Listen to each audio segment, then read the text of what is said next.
Okay guys, welcome to another video of BeamNG Drive. There's been a couple of fixes, a good few patches. The tyres have been sorted out so they act a bit better. The camera now automatically goes to the back if you don't move it like I did. As you see over here, the weird bars that were here, beams or whatever, have now been replaced with what look like glass walls, but they are very solid. I drove through before and they hit very hard. The vehicles are slightly better to control because they've had to play with the tyres now. The Wii sports car one is still impossible. One problem I have found is that all the cars seem to pull to the left on their own for some reason, and I don't know whether it's due to the fixes that they've done because it wasn't quite as present before, but it seems to have got worse since the last patch, so I'm hoping they're going to take a look at that and try and get it so the vehicles are actually running true. The tyres do grip fairly realistically. Apparently normal road tyre can take up to 1G before it starts to slide, which is what these ones do.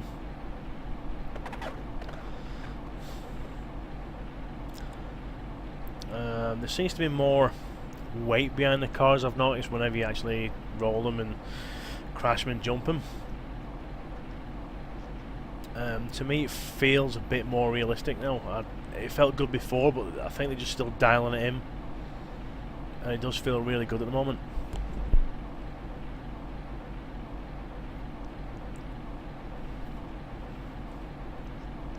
As you see, you can't beat a good old slow motion crash. That is pretty bent up. They've added some other wee bits and bats on here as well. There is now surfaces over here which you can have a play on,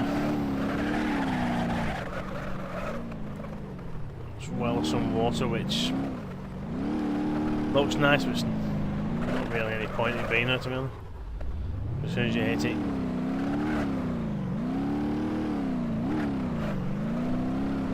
that is actually fairly deep. First time I've been on this surface, so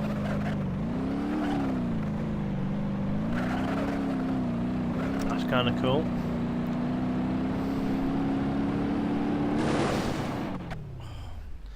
Yep, I think that's going to give you a headache. But most of the fixes have been to things like the tyres and just basically physics. You know, there's no real bug fixes that you're going to physically see, but there are stuff that, you know, you'll notice.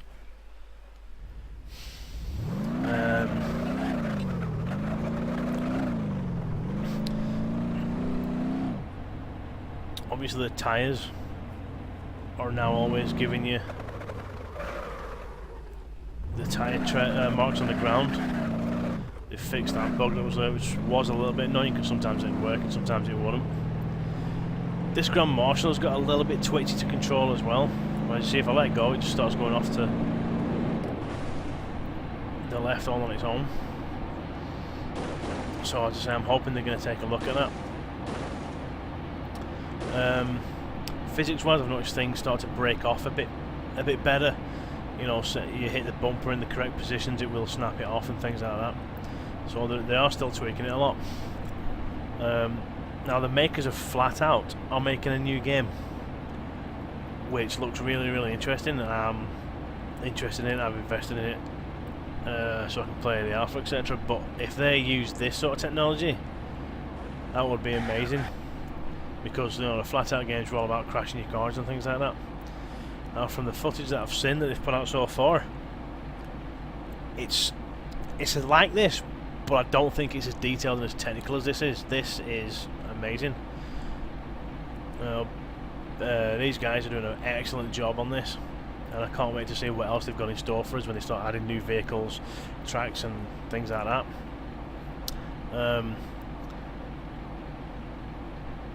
But yeah, there's you know, a lot of bug fixes is basically what's happening. Tweaking textures and things like that, but it's still working really well.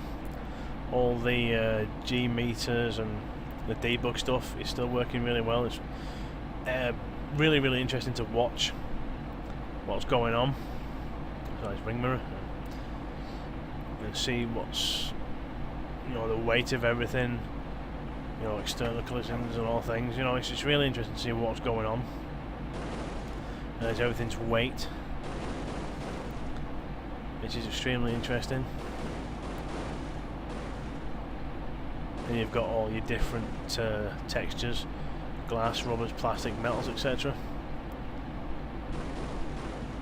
Collision triangles. Then you've got your brakes, water temperature, wheel speeds, clutch, all that sort of thing. Brilliant, really interesting. All temperatures and things like that. So, you know, all the debug stuff is still there. It's still really interesting. But the best thing about it is the slow motion cameras. I love you. Ooh, that's a bit bent up. I love using the slow motion stuff. And as you can see, that car took a bit of a pound in there. Now, for those of you who don't have this or haven't used it before, so we'll leave that default. Here's a good tip for you.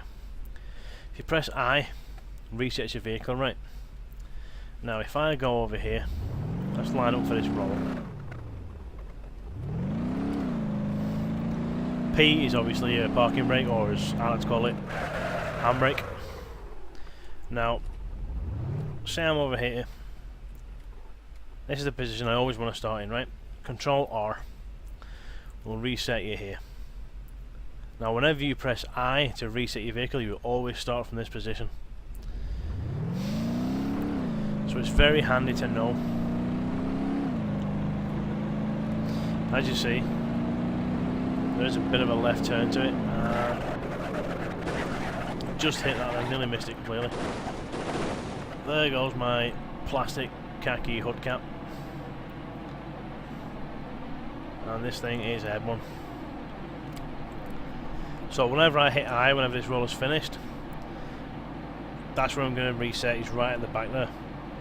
Now, these slow-mo cameras, it's Alt and down arrow to get it 6% of real time.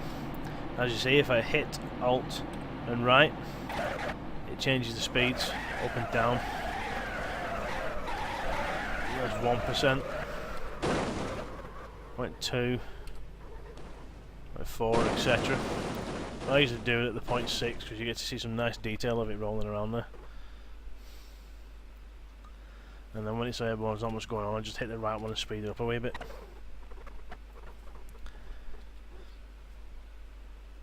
But the slow-mo cams are really nice, and I hope they keep them in for the duration of it, because it makes it really interesting and seeing how the crashes are.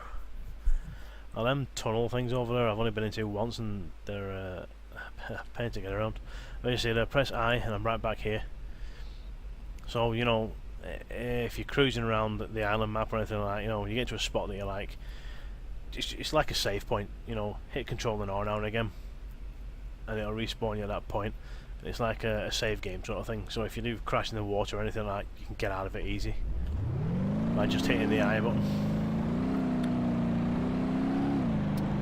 So let's say I'm coming over here, and I'm thinking, right, I'm a good way around the island now. I want to start from here all the time. Control R. That's where I'll dump you. And then say you're flying around the island section or any other section, and you come across some water, and you think, damn, I'm beached, or you know, you get out of it, then you hit a deep end, and that's you stuffed. Just hit I, puts you back to your last point. Now, it is handy going around the island because sometimes you can roll it into the sea. I've done it a couple of times and I've got out okay. F1 shows you your basic controls,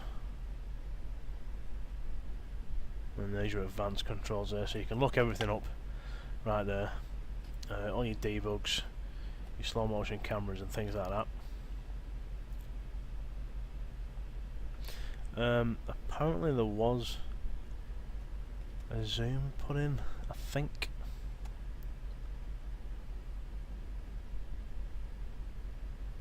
So I heard anyways. Mouse controls, mouse look around. No.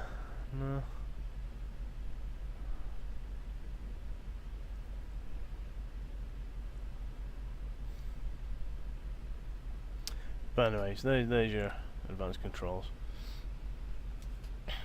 So let's crash something big, like a V8 van.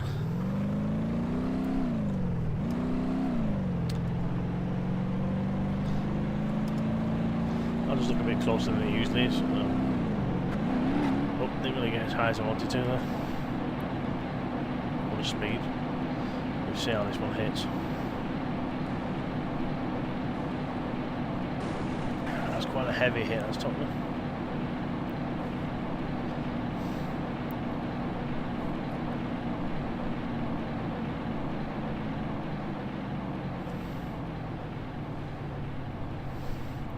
It's got airborne again, it's flipped.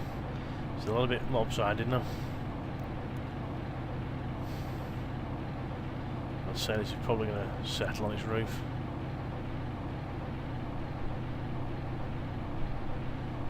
Oh, a bit of clip in there. Yeah, that's it settling. That's pretty bent up. There's the eye, and it automatically sets you back behind the vehicle, which is very nice. Very handy. If you're trying to set your camera back up again after rotating around the vehicle and whatnot, it's a real pain. So I'm glad they fixed that. We've got some height on this one.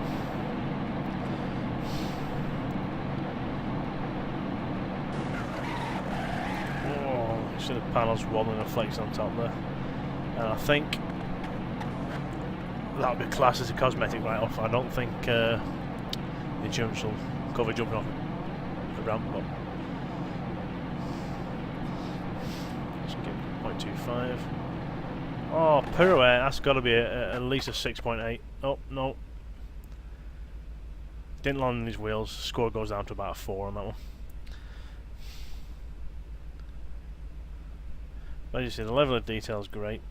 They're doing, oops, still getting slow-mo, a good job. And just to finish this video off, I'll use the little car because this one's a little pocket rocket.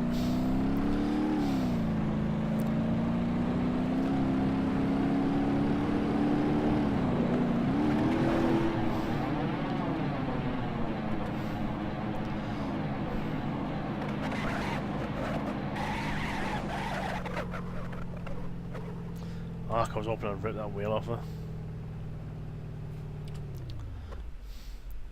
Tell you what, we can't finish on that because that wasn't really exciting. So we'll try another one, shall we?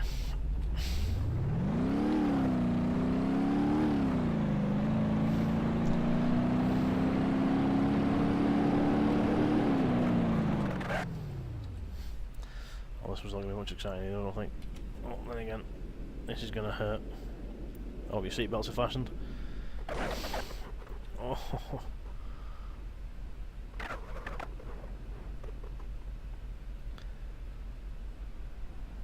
I don't know if it's possible to actually rip the engine out of these things. As you can see, the exhausts do come off because I crashed the Grand Marshal earlier today and threw the exhaust across the map basically as it was spinning. That's pretty wrecked. Anyways guys, look into this. It's a very interesting new project that they've got going here. Hopefully they can make something really, really good out of this. Because we all know everybody loves smashing cars up. Well, I do anyways, it might just be me.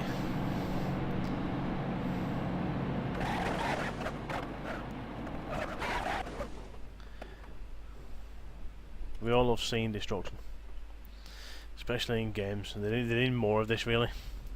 There's not enough of this sort of thing in the games these days. They're all manufacturers are too picky these days, not allowing you to smash the cars up inside these games.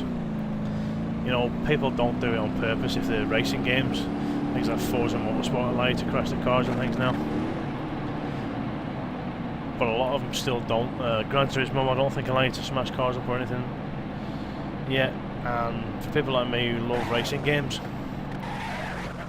I've played them a lot. Especially things like Forza Motorsport, where I had it on full realism with no driving edge or anything on. You know, I loved it like that.